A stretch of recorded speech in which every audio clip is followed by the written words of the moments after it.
Good morning friends अगर आप stock market में इन्वेस्टमेंट के बारे में सोच रहे हो तो इस वीडियो को थोड़ा अच्छी तरीके से और पूरा देखिए और इसको समझने का प्रयास कीजिए कि मैं क्या बोलना चाहता हूँ।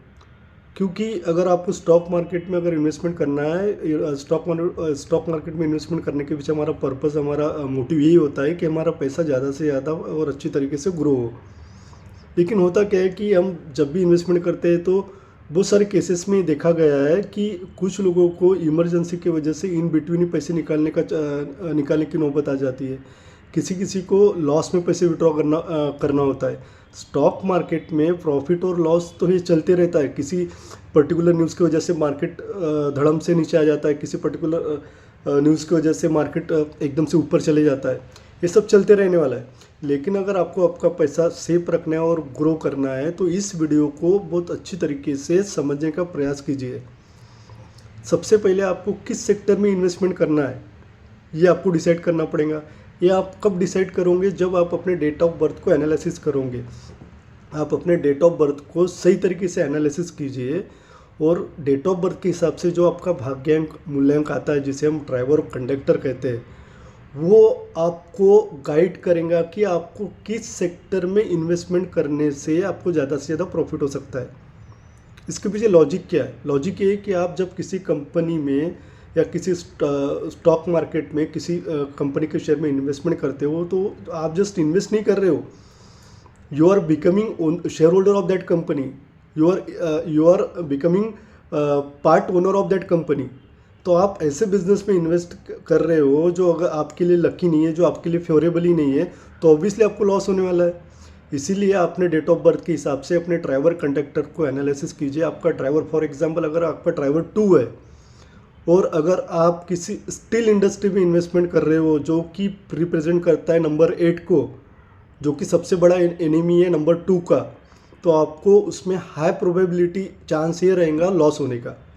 लेकिन वही अगर आपका ड्राइवर कंडक्टर 2 है और आप अगर किसी केमिकल सेक्टर में या पेट्रोकेमिकल सेक्टर से रिलेटेड या वाटर से रिलेटेड किसी कंपनी में आप इन्वेस्ट करते हो तो वहाँ आपकी हाई प्रोबेबिलिटी रहेंगी आपके पैसे को ग्रो करने की।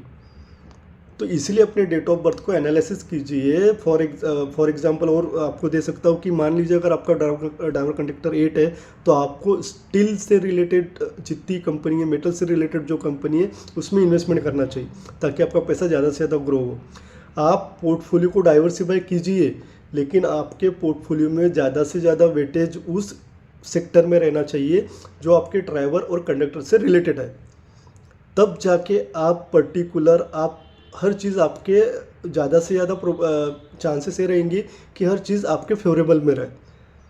अगर आपका अगर ड्राइवर कंडक्टर 7 है तो आपको गोल्ड में इन्वेस्टमेंट करना चाहिए।